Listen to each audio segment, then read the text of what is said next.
Hi, everyone, and a very warm welcome to all of you to this episode of All Things Lean with your host, Madhulika Rachahan. In our last episode, we talked about design thinking, first stage, empathize with your users.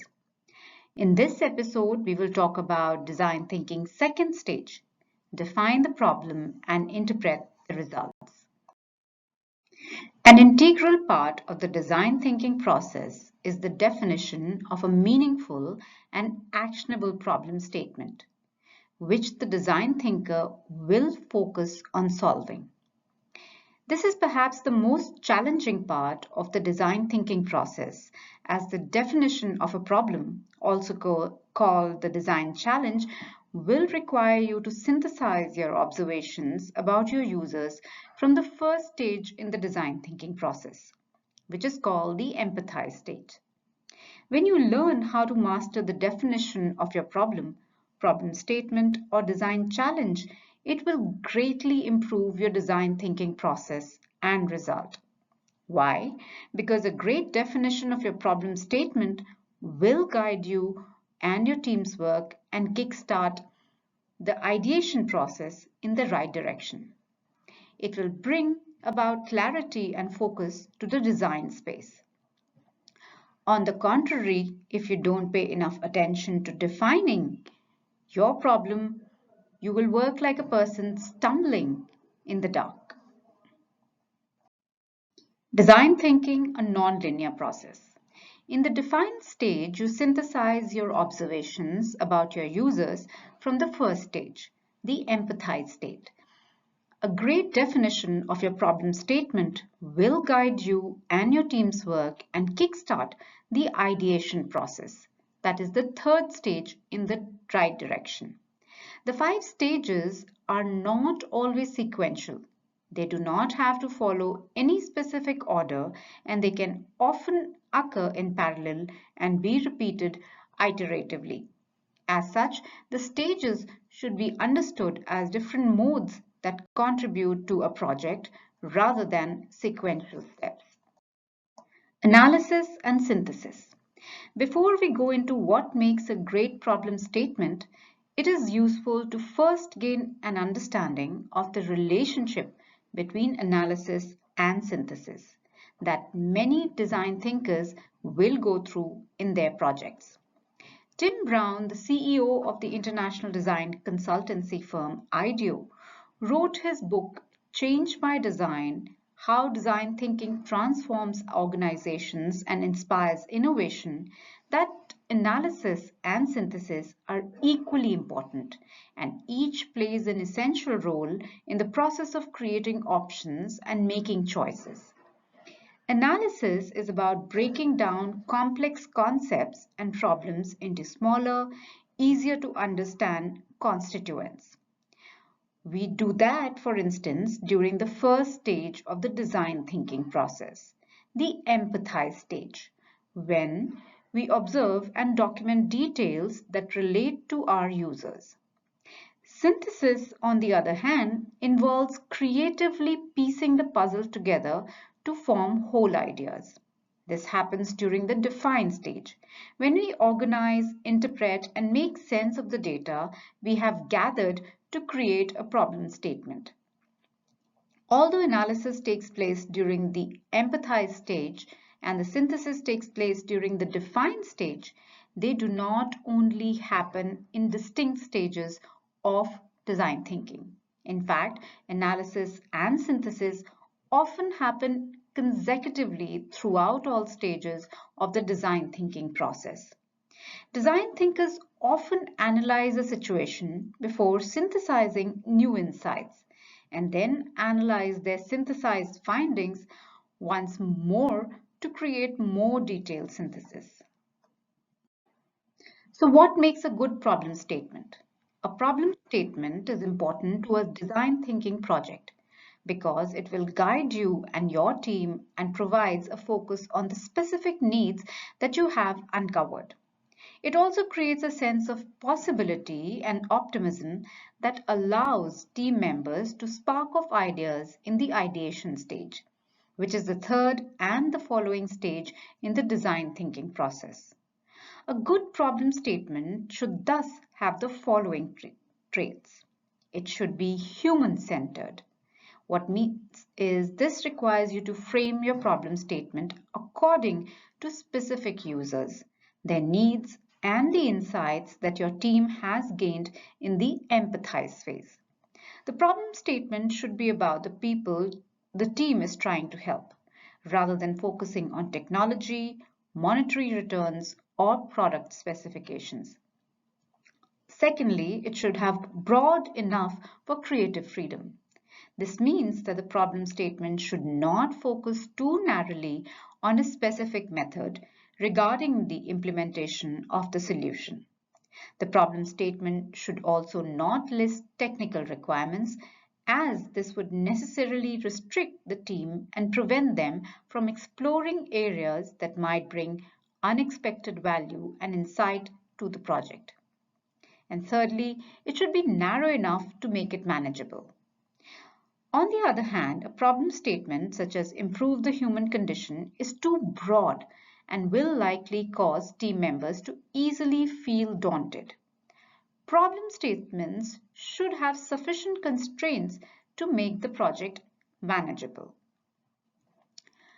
As well as the three traits mentioned above, it also helps to begin the problem statement with a verb or an action statement such as create, define, and adapt to make the problem become more action-oriented. Let's look at some of the ways on how to define a problem statement. Methods of interpreting results and findings from the observation-oriented empathize phase includes space saturate and group and affinity diagrams, clustering and bundling ideas and facts. In space saturate and group, designers collate their observations and findings into one place to create a collage of experiences, thoughts, insights, and stories. The term saturate describes the way in which the entire team covers or saturates the display with their collective images, notes, observations, data, experiences, interviews, thoughts, insights, and stories in order to create a wall of information to inform the problem defining process. It will then be possible to draw connections between these individual elements or nodes to connect the dots and to develop new and deeper insights, which help define the problems and develop potential solutions. In other words, grow from analysis to synthesis. Empathy mapping. An empathy map consists of four quadrants laid out on a board, paper, or table, which reflects the four key traits that the user demonstrated or possessed during the observation stage. The four quadrants refer to what the users said, did, thought, and felt. Determining what the user said and did are relatively easy. However, determining what they thought and felt is based on careful observation of how they behaved and responded to certain activities, suggestions, conversations, etc., including subtle cues such as body language displayed and the tone of voice used. A point of view problem statement. A point of view is a meaningful and actionable problem statement which will allow you to ideate in a goal-oriented manner. Your POV or point of view captures your design vision by defining the right challenge to address in the ideation sessions.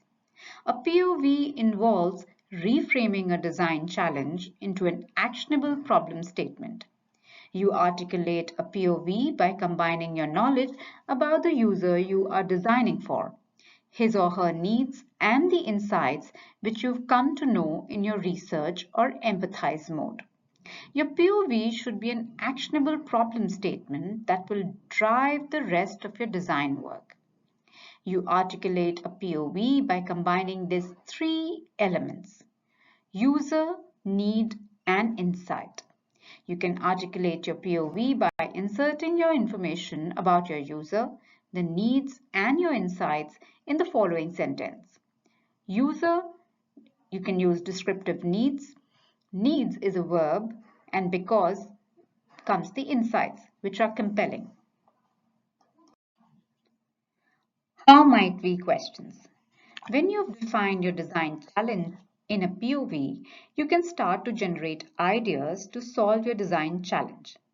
You can start using your POV by asking a specific question, starting with how might we or in what ways might we? How might we or HMW questions are questions that have the potential to spark ideation sessions such as brainstorms. They should be broad enough for a wide range of solutions, but narrow enough that specific solutions can be created for them. How might we questions should be based on the observations you've gathered in the empathize stage of the design thinking process.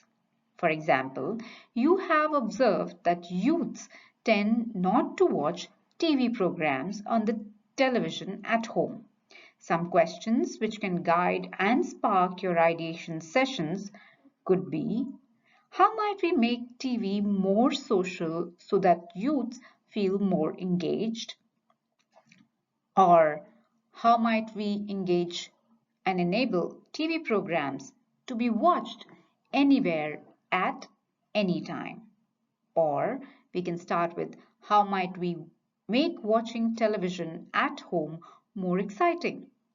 The HMW questions open up to ideation sessions where you explore ideas, which can help you solve your design challenge in an innovative way.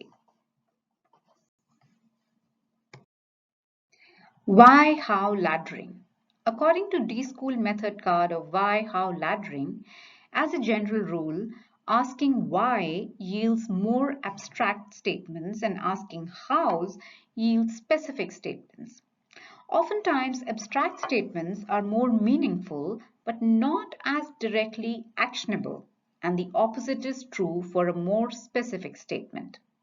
For this reason, during the define stage, designers seek to define the problem and will generally ask why. Designers will use why to progress to the top of the so-called why-how ladder, where the ultimate aim is to find out how you can solve one or more problems. Your how might we questions will help you move from define stage into the next stage in design thinking, the ideation stage, where you start looking for specific innovative solutions. In other words, you can say that the how, why, or why, how laddering starts with asking why to work out how they can solve the specific problem or design challenge. Let's look at the takeaways. The second stage in a typical design thinking process is called the define phase. It involves collating data from the observation stage, which is the first stage called empathize, to define the design problems and challenges. By using methods of synthesizing raw data into meaningful and usable body of knowledge, such as empathy mapping and space saturate and groups, we will be able to create an actionable design problem statement or point of view that inspire the generation of ideas to solve it. The how might we questions open up to ideation sessions where you explore ideas, which can help you solve your design challenge in an innovative way. With this, we come to an end to this episode of All Things Lean. We will continue to talk about design thinking in more details in our upcoming sessions. Don't forget to like and subscribe and comment in the comment section on what you'd like to hear more. Until next time, this is your host, Madhulika Rachauhan, signing off. Have a wonderful day ahead.